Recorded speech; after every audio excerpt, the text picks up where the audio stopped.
Welcome back, everyone, to Adaptations Across Countries. I'm your host, Carrie Anderson. For those of you who don't know me, I'm a big fan of Power Rangers.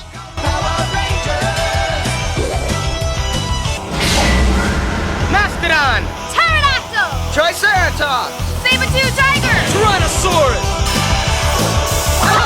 Power Rangers is a show that has lasted more than 20 years about young men and women wearing color-coordinated spandex fighting rubber monsters with special weapons and giant robots. And it is great!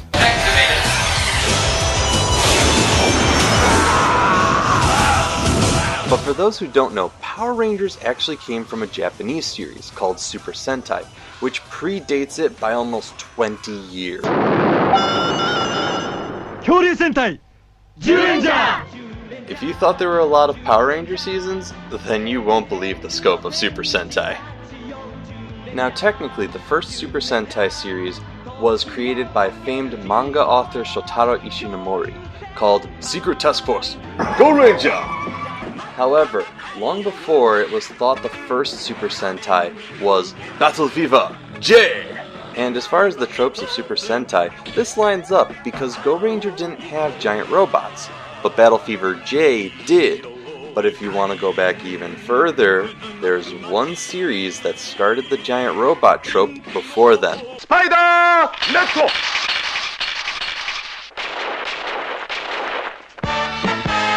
Spider-Man! I'm not kidding. Spider-Man. Sometime in the mid-70s, Toei and Marvel came into an agreement to help create 3 TV superhero series in Japan, the first of which was Spider-Man.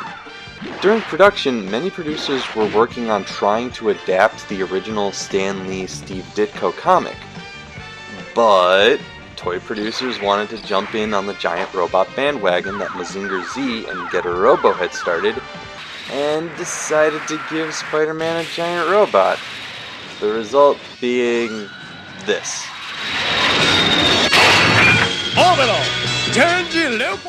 Yeah, you heard right. Its name is Leopardon. I have no idea why he's named after a big cat, but it gets better.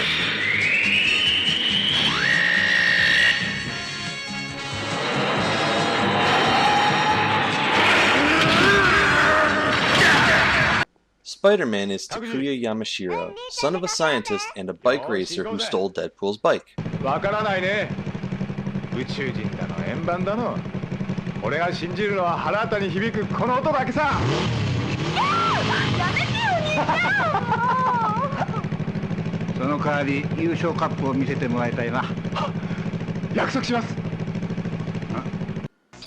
His father is killed and Takuya Yamashiro becomes mortally wounded.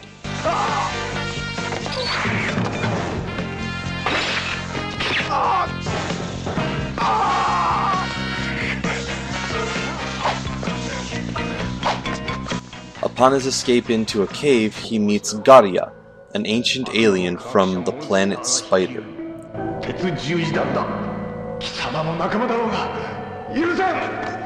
He gives Takuya Yamashiro spider blood through his spider bracelet and heals his wound.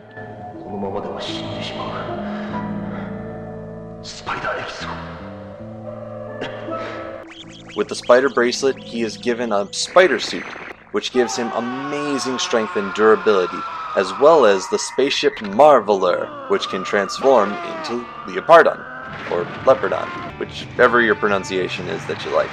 I kind of like Leopardon personally.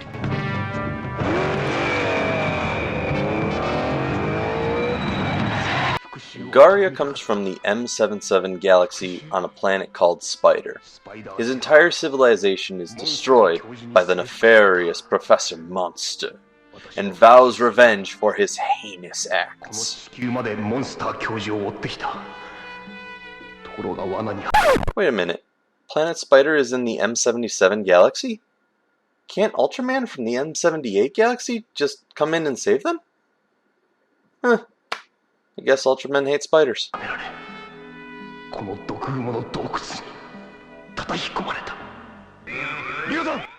By now you can see what a difference this series is from its original counterpart, and I know some people are probably reacting with glaring judgment that it's not like the original story, but in its defense, it's still better than the TV series we got.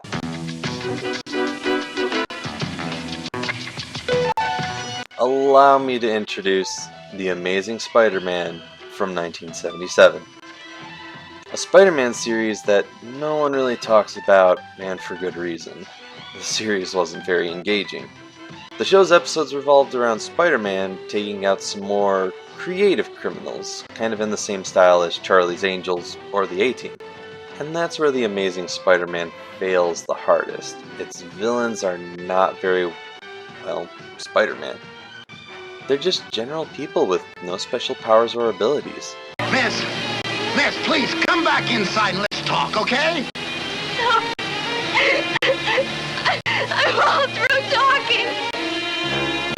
Though it tries to make up for its lack of a rogues gallery with some good stunts for wall crawling and first-person angles, it's kind of unnecessary with the very grounded fight scenes. Even a fight against a clone Spider-Man winds up very underwhelming. All they do is fist fights, then the clone webs away and accidentally dies in a puff of smoke like a video game enemy.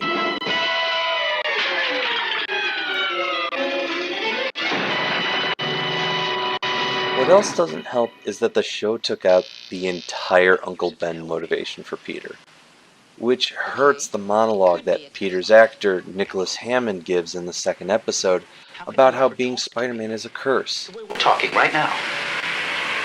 I mean, what kind of a life can he really have? Think about it for a minute. He has to lie to everybody. At work, to his friends. What about girlfriends?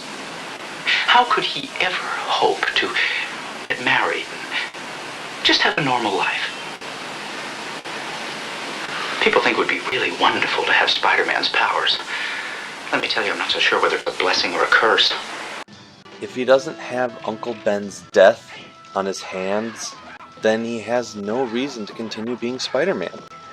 There's also very little Aunt May, no Mary Jane or even Gwen Stacy, not even a Norman or Harry Osborn.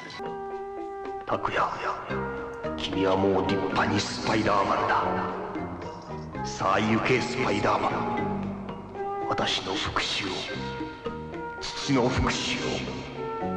撃て、モンスター教授を、鉄十字弾を。 Which is one of the many reasons that the Japanese show is so much stronger than its American counterpart. Takuya has a truer sense of motivation with both his father and Garia's death. And although the monsters are some of the cheesiest designs, they fit fighting against a man in a spandex onesie, and they're still more exciting than yet another man in a well-dressed suit.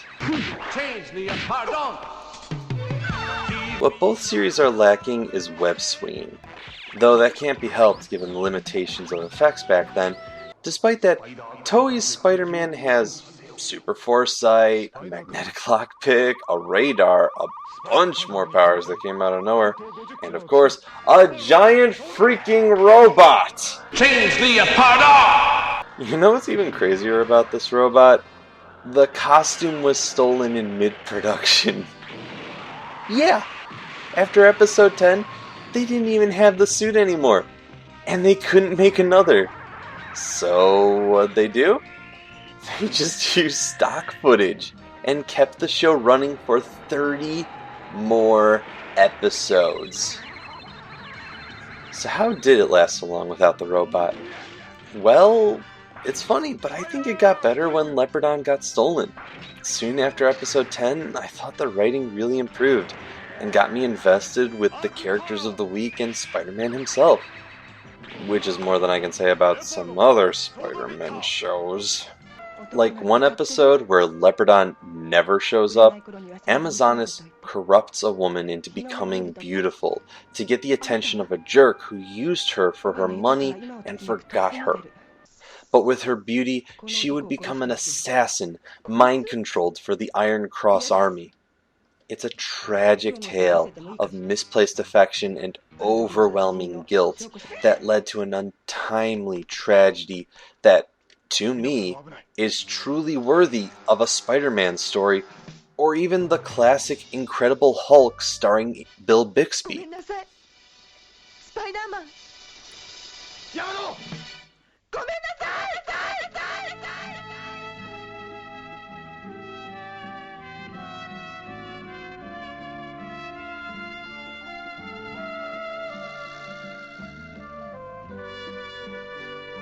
Soon after Spider-Man ended, Toei premiered Battle Fever J.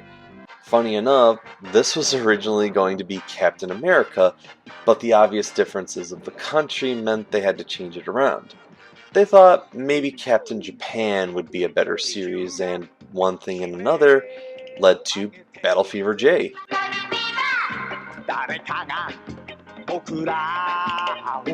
The third series wound up being Sun Vulcan, but as far as I can tell, Marvel had no input or hand in that, though it still fulfilled their contract.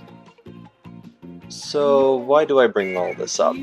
Well, for one thing, this series used to be available free to watch on Marvel's own website in 2009, but a while back it got taken down to fall back into obscurity. Until 2015, when Spider-Man got a crossover multiversal event called Spider-Verse, where Peter Parker got to meet Miles Morales, Spider-Gwen Stacy, and of course, Takuya Yamashiro, along with 2 other Japanese Spider-Man we'll get to somewhere down the line. When Leopardon hit the scene in the comic, Marvel released the show on their website again, but for some reason, only episode 1 and 7.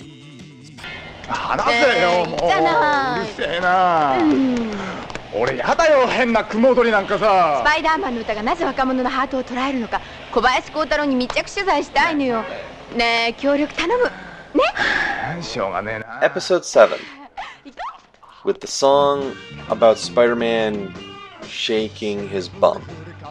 What goes through your head with these decisions, Marvel? かっこいいなスパイダーマン憧れちゃうスパイダーマンそこでオイラの武器お尻フリフリ武器歌って踊ってブギブギスパイダーマンブギスパイダーマンブギブギブギおブギブギ But here's what's even more recent. When Spider-Man was revealed to be in Captain America Civil War, one of the most prominent memes was a dub-over of Takuya Yamashiro. If that doesn't show how culturally impactful this is, then I don't know what it is. And now this is where I gotta get on camera because this is important to me. See, Toei Spider-Man is fascinating to me, like when they wrote Spider-Man India. It's a different culture and a different set of people with different trends, which defines this amazing show. But it's also something that bridges the gap between 2 countries, with how to tell stories. It's campy and fun, dramatic and classic, and it desperately needs to be preserved for an American audience. In 2004, the series was released on DVD in Japan, where the company said they would never release it again. And considering the awkward licensing rights, I'm not surprised. But this is all I ask, is that Marvel, please release Toei Spider-Man on physical media to help preserve this piece of cross-culture communication for its Western audience. And you, watching this can help too. If it's still up when you watch this, go watch episodes 1 and 7 over and over, and shoot out the hashtag #ChangeTheApartment all over the internet to tell Marvel we want a physical release of Spider-Man on DVD and Blu-ray, or Blu-ray, either one. Just it needs to be available for everyone to see and to be put into our libraries. It's just that important. Thanks, guys. I'll catch you on the net. Spider-Man.